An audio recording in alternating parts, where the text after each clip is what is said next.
Cara Rasulullah obati penyakit.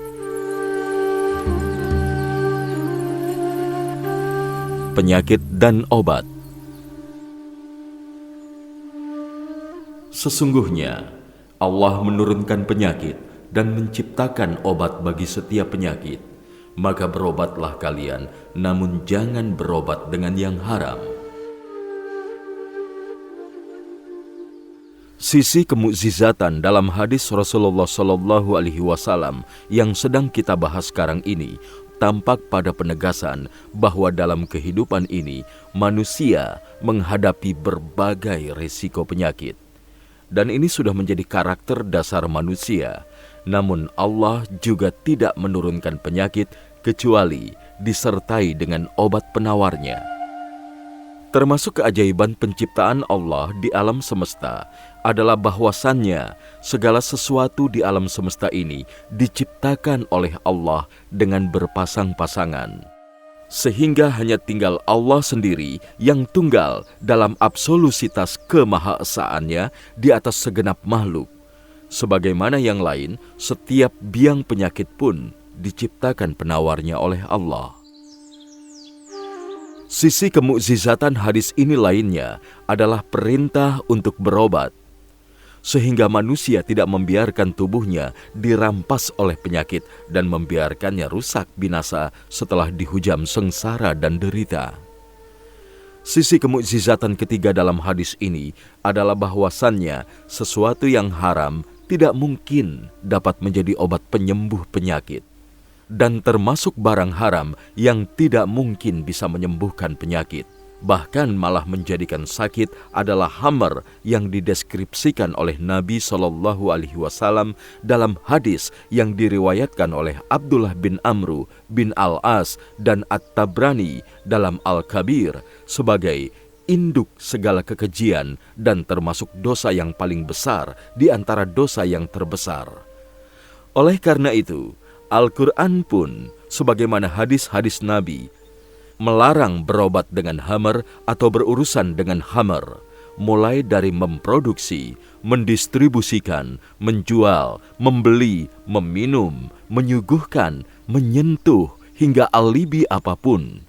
Karena hammer adalah penyakit dan bukan obat. Ia tidak bisa menyembuhkan, bahkan ia justru menyebabkan berbagai macam penyakit fisik, mental, dan sosial. Banyak sekali studi dan penelitian medis yang membuktikan bahwa mengonsumsi hammer dapat menyebabkan keracunan tubuh, goncangan mental, kehilangan ingatan atau kesadaran. Mengonsumsi hammer juga dapat menimbulkan berbagai macam penyakit mental atau psikis dan fisik seperti gagal ginjal, prostat, berbagai radang pada organ-organ pencernaan yang dimulai dari mulut hingga usus besar. Peradangan pada sistem pencernaan ini dapat menyebabkan berbagai kanker yang pada akhirnya dapat menimbulkan borok di berbagai tempat. Penyakit fisik lain yang diakibatkan konsumsi hammer adalah radang hati, radang pankreas, serta sirhosis hati dan pankreas. Radang-radang ini dapat meningkatkan tekanan darah, melemahkan otot jantung, nyeri dada, depresi, kerusakan otak, pendarahan yang berulang kali, dan melemahnya organ kekebalan yang dapat menurunkan kemampuan tubuh melawan berbagai macam penyakit. Mengonsumsi hammer dapat pula menyebabkan berbagai radang organ pernapasan yang pada akhirnya dapat mengakibatkan penyakit TBC paru-paru, kanker paru-paru, kanker batang tenggorok, kanker tenggorokan. Di samping dapat menyebabkan gangguan fungsi kelenjar-kelenjar penting tubuh, bahkan dapat menyebabkan gangguan syaraf, impotensi, dan penyakit-penyakit lain yang disebabkan oleh hammer. Penyakit-penyakit yang disebabkan hammer ini jauh lebih banyak daripada manfaat pengobatannya. Dan lebih dari itu, semua jenis hammer dapat membahayakan janin dalam kandungan ibu pecandu hammer. Di sisi lain, telah dibuktikan pula bahwa sebagian besar tindak dan perilaku kriminalitas terjadi di bawah pengaruh hammer, sehingga mendorong Badan Kesehatan Dunia atau WHO untuk menerbitkan sebuah komunike pada tahun 1979 yang menyatakan bahwa konsumsi khamar merupakan salah satu problem kesehatan yang terbesar di dunia. Kecanduan khamar dapat menghambat kemajuan kesehatan, sosial, dan ekonomi dalam sebagian besar masyarakat. Ia pun menjadi penghalang besar dalam bidang kesehatan dan dianggap sebagai salah satu faktor yang paling berpengaruh dalam menghancurkan kesehatan masyarakat umum, dan tidak ada solusi yang bisa menyelesaikannya. Dari sinilah orang-orang yang masih memiliki kesadaran akan berteriak lantang, "Anda benar, wahai junjungan kami, baginda Rasulullah Shallallahu Alaihi Wasallam, saat Anda nyatakan, berobatlah, namun jangan berobat dengan yang khamar." Juga saat Anda sabdakan, sesungguhnya khamar adalah penyakit, bukan obat.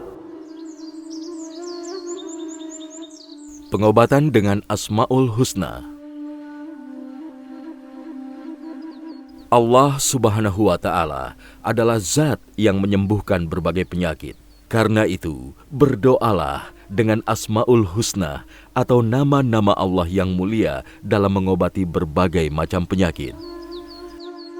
Ya Allah, Tuhan pemelihara manusia, hilangkan penyakit, sembuhkanlah. Hanya Engkau yang bisa menyembuhkan, tidak ada kesembuhan kecuali darimu, kesembuhan yang tidak meninggalkan satu penyakit pun. Hadis riwayat Al-Bukhari dan Muslim. Imam Ibnu Al-Qayyim ketika menjelaskan makna doa Rasulullah di atas, beliau berkata, dalam ruqyah, doa atau zikir perlindungan ini terdapat tawasul, usaha, sebab untuk mendekatkan diri kepada Allah dengan kesempurnaan sifat rububiyahnya, pengaturannya atas semua urusan makhluknya, dan kasih sayangnya dalam menyembuhkan penyakit manusia. Dan bahwa dialah satu-satunya Asy-Syafi yang maha penyembuh, tidak ada kesembuhan kecuali kesembuhan darinya. Maka ruqyah, doa atau zikir perlindungan ini mengandung tawasul, usaha, sebab untuk mendekatkan diri kepada Allah dengan mentauhidkannya, mengesakannya dalam beribadah, sifat, ihsan, kebaikan, dan rububiyahnya. Al-Halimi berkata, diperbolehkan untuk mengucapkan dalam doa, wahai Asy-Syafi yang maha penyembuh, wahai Al-Kafi yang maha pemberi kecukupan, karena Allah Subhanahu wa Ta'ala, dialah yang menyembuhkan dada, hati manusia dari subhat, kerancuan atau kesalahpahaman dalam memahami Islam, dan keraguan-raguan, juga dari sifat dengki dan hianat, serta menyembuhkan badan manusia dari berbagai macam penyakit dan kerusakan. Tidak ada yang mampu melakukan semua itu selainnya, dan tidak ada yang pantas diseru dengan nama ini, Asy-Syafi, kecuali Dia. Allah yang maha menyembuhkan segala penyakit manusia, dan tidak ada kesembuhan bagi mereka, kecuali kesembuhan darinya. Kesembuhan dari Allah Subhanahu wa Ta'ala ada dua macam. Satu, kesembuhan yang bersifat maknawi dan rohani, yaitu kesembuhan dari penyakit-penyakit hati manusia. Dua, kesembuhan fisik, yaitu kesembuhan dari penyakit-penyakit badan manusia. Kedua macam penyembuhan ini terungkap dalam keumuman sabda Rasulullah Shallallahu Alaihi Wasallam. Tidaklah Allah menurunkan suatu penyakit, kecuali Dia juga menurunkan obat penyembuh bagi penyakit tersebut. Hadis riwayat Al-Bukhari.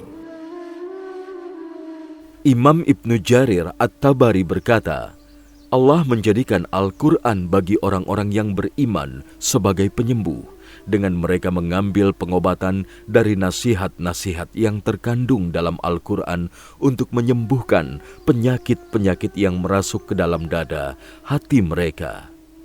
Juga penyakit yang berupa bisikan dan godaan setan yang akan merusak hati dan keimanan manusia. Maka Allah mencukupkan nasihat bagi orang-orang yang beriman dengan penjelasan ayat-ayatnya, sehingga mereka tidak butuh lagi kepada nasihat yang lain. Imam Ibnu Katsir berkata, arti Al-Quran sebagai penyembuh dan rahmat bagi orang-orang yang beriman, bahwa Al-Quran akan menghilangkan penyakit-penyakit yang ada di hati mereka, yang berupa keraguan, ketidakyakinan, kemunafikan, kesyirikan, penyelewengan, dan penyimpangan. Maka Al-Quran akan menyembuhkan semua penyakit tersebut. Akan tetapi, perlu diingatkan di sini, bahwa fungsi Al-Quran sebagai petunjuk dari Allah Subhanahu wa Ta'ala untuk menyembuhkan penyakit hati hanyalah bisa diambil oleh orang-orang yang mengimani kebenaran Al-Quran serta memahami kandungan makna dan artinya. Imam Ibnu Al-Qayyim berkata, Al-Quran adalah penyembuh yang hakiki dari berbagai subhat, kerancuan, atau kesalahpahaman dalam memahami Islam, dan keraguan-raguan dalam keimanan. Akan tetapi semua manfaat Al-Quran itu tergantung dari sejauh mana kita memahami kandungan artinya dan mengetahui maksud penafsiran yang benar darinya. Pengobatan dengan istighfar. Istighfar merupakan obat untuk segala jenis penyakit. Dalam Al-Quran, Allah Subhanahu wa Ta'ala berfirman, maka aku katakan kepada mereka, mohonlah ampun kepada Tuhanmu. Sesungguhnya Dia adalah Maha Pengampun. Niscaya Dia akan mengirimkan hujan kepadamu dengan lebat, dan membanyakkan harta dan anak-anakmu, dan mengadakan untukmu kebun-kebun, dan mengadakan pula di dalamnya untukmu sungai-sungai. Quran Surat Nuh, Surat 71, ayat 10-12. Membaca istighfar merupakan cara untuk sembuh dari berbagai macam penyakit. Oleh karena itu, langgengkanlah membaca istighfar 100 kali tiap pagi dan sore. Pengobatan dengan merenungi ciptaan Allah. Adapun yang dimaksud dengan merenungi ayat-ayat Allah, ialah melihatnya, merenungi manfaat-manfaatnya, sehingga menghasilkan sebuah keyakinan yang mendalam bahwa hanya Allah Subhanahu wa Ta'ala saja, zat satu-satunya yang menciptakan semua itu. Dialah satu-satunya ilah yang berhak untuk disembah. Dialah satu-satunya ilah yang berhak ditakuti, ditaati, dan hanya Dia yang kita jadikan sebagai petunjuk, sebagai bukti keagungan dan kekuasaannya. Dia tidak menciptakan semua itu dengan sia-sia. Dengan keyakinan yang mendalam dan pendekatan diri kepada Allah Subhanahu wa Ta'ala merupakan obat yang sangat ampuh dalam mengobati berbagai macam penyakit yang diderita. Allah Subhanahu wa Ta'ala berfirman, dan di bumi itu terdapat tanda-tanda kekuasaan Allah bagi orang-orang yang yakin, dan juga pada dirimu sendiri. Maka apakah kamu tidak memperhatikan? Quran Surat Az-Zariyat, Surat 51, ayat 20-21.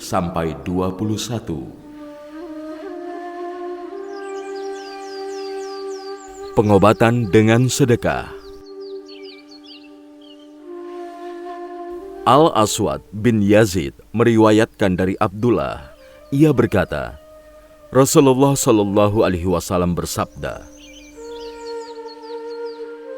obatilah orang-orang yang sakit di antara kalian dengan sedekah, bentengilah harta kalian dengan zakat, dan siapkanlah doa untuk menghadapi musibah. Hadis riwayat Al-Baihaqi.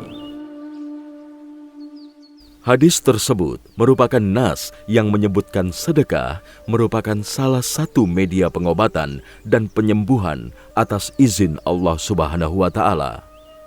Ibnu Al-Qayyim berkata, Setiap dokter yang tidak mengobati pasiennya dengan memeriksa hati, kebaikan, kekuatan rohani, dan tidak menguatkan itu semua dengan sedekah, berbuat kebaikan dan kebajikan, serta kembali kepada Allah dan hari akhir, berarti ia bukan dokter sejati.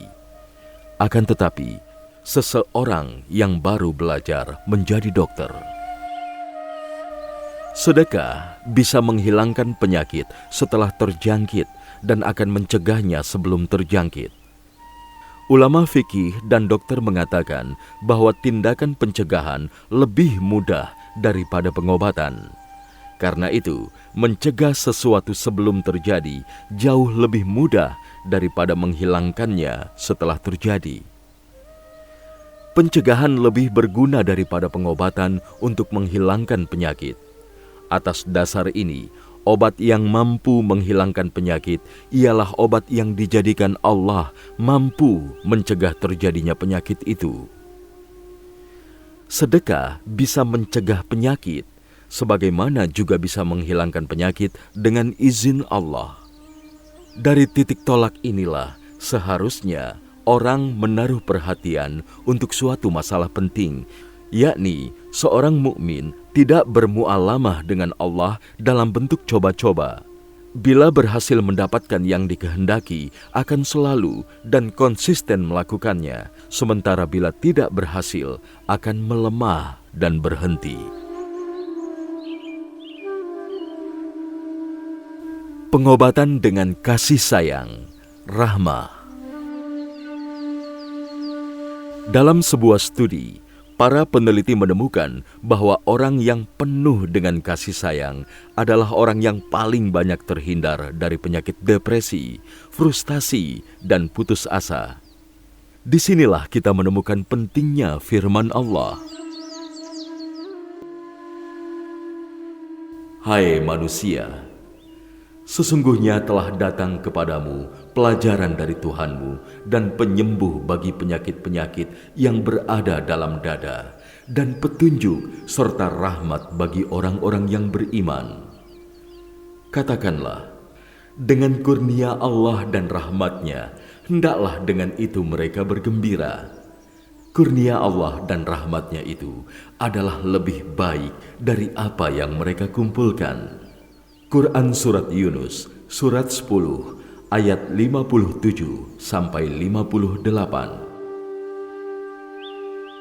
Lihatlah bagaimana rahmat, kasih sayang diulang dua kali untuk menegaskan kepada kita bahwa orang yang menerima Al-Quran sebagai obatnya, maka kasih sayang Allah akan menjadi wasilah kebahagiaan dan kegembiraannya.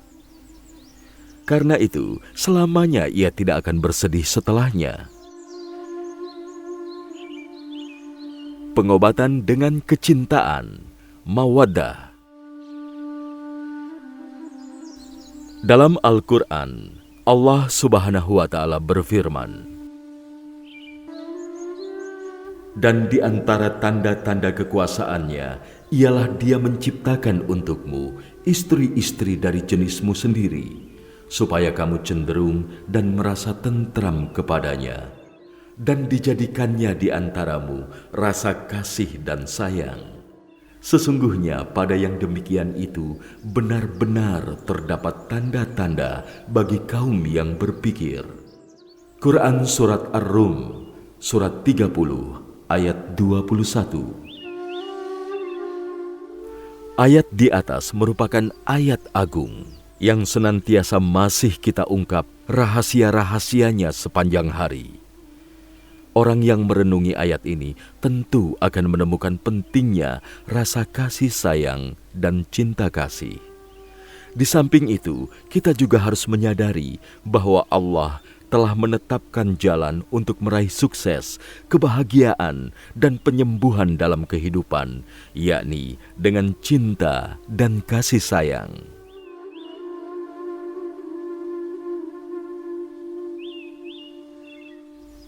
Pengobatan dengan khusyuk.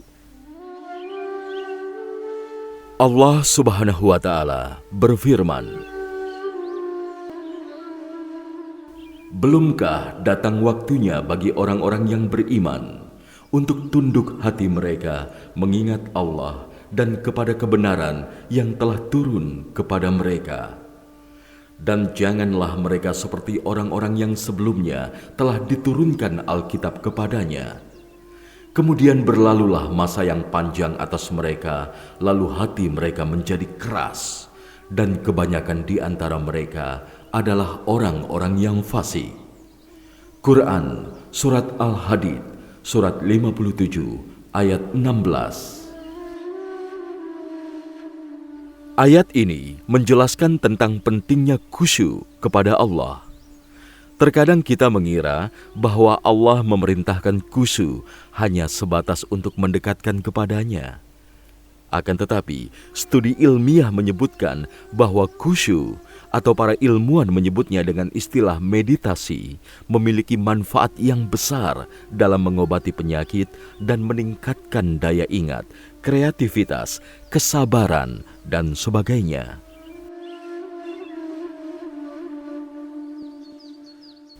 Pengobatan dengan doa Rasulullah. Imam An-Nawawi dalam kitab Al-Adhkar mengutip sejumlah riwayat yang menceritakan Rasulullah Shallallahu Alaihi Wasallam saat menjenguk sahabatnya yang sakit. Dalam sejumlah riwayat berikut ini, Rasulullah Shallallahu Alaihi Wasallam mendoakan kesembuhan sahabatnya dengan berbagai lafal doa. Ini adalah salah satu doa kesembuhan yang dibaca Rasulullah Shallallahu Alaihi Wasallam untuk keluarganya, sebagaimana diriwayatkan dalam Bukhari dan Muslim dari Aisyah radhiyallahu anha. Ya Allah, Tuhan manusia, hilangkanlah penyakit, berikanlah kesembuhan karena Kau adalah penyembuh. Tiada yang dapat menyembuhkan penyakit kecuali Kau dengan kesembuhan yang tidak menyisakan rasa nyeri. Dalam riwayat lain, Rasulullah Shallallahu Alaihi Wasallam membaca doa ini ketika meruqyah salah seorang sahabat. Tuhan manusia, sapulah penyakit ini. Di tangan-Mulah kesembuhan itu. Tidak ada yang dapat mengangkatnya kecuali Kau.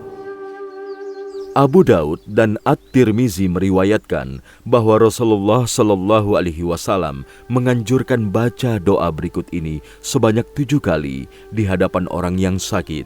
Dengan doa ini, Allah diharapkan mengangkat penyakit yang diderita orang tersebut. Aku memohon kepada Allah yang agung, Tuhan Arasy yang megah, agar menyembuhkanmu. Kita juga dapat mendoakan kesembuhan dengan menyebut langsung nama orang yang sakit. Ini dilakukan Rasulullah Shallallahu Alaihi Wasallam saat menjenguk Sa'ad bin Abi Waqqas, sebagaimana riwayat Imam Muslim berikut. Hanya saja kita mengganti nama Sa'ad dengan nama orang sakit di hadapan kita. Tuhanku, sembuhkan Sa'ad. Tuhanku, sembuhkan Sa'ad. Tuhanku, sembuhkan Sa'ad. Sementara lafal doa ini bisa dibaca sebagai alternatif untuk penyakit apa saja.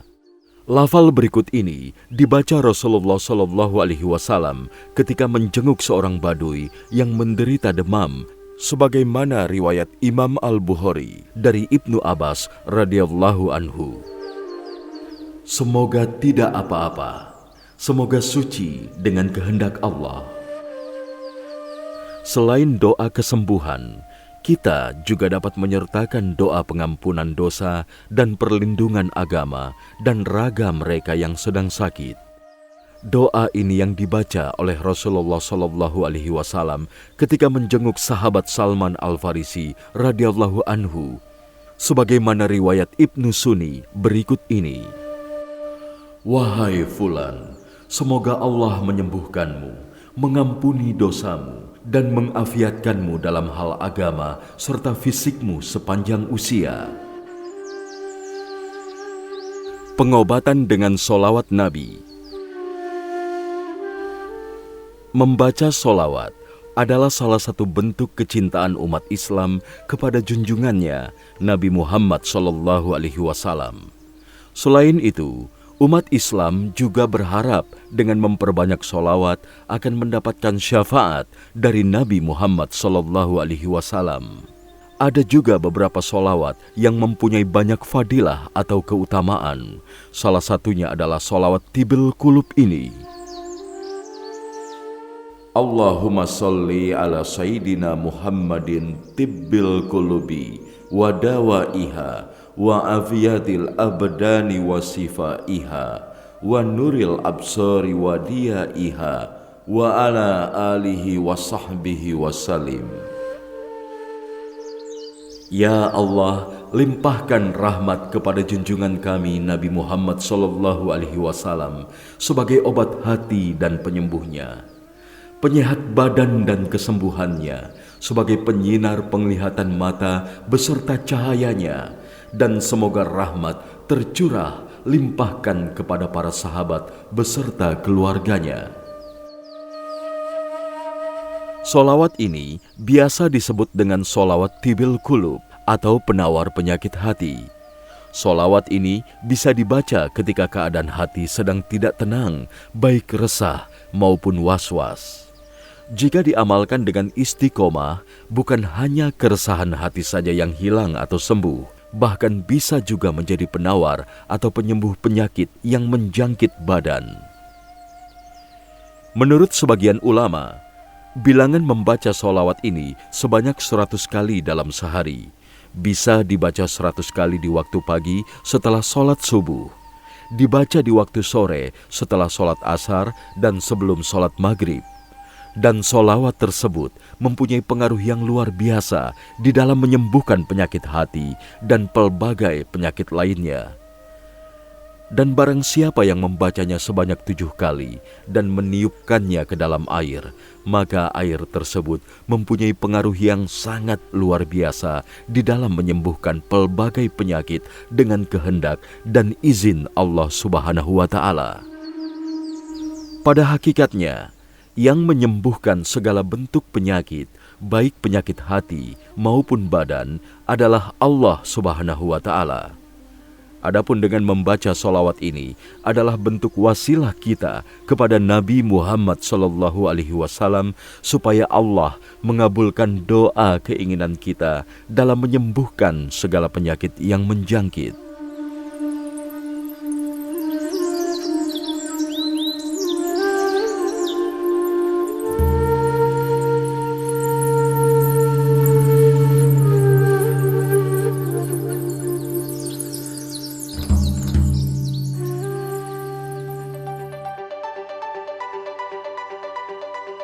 Dengarkan bagian selanjutnya hanya di channel Dengar Buku.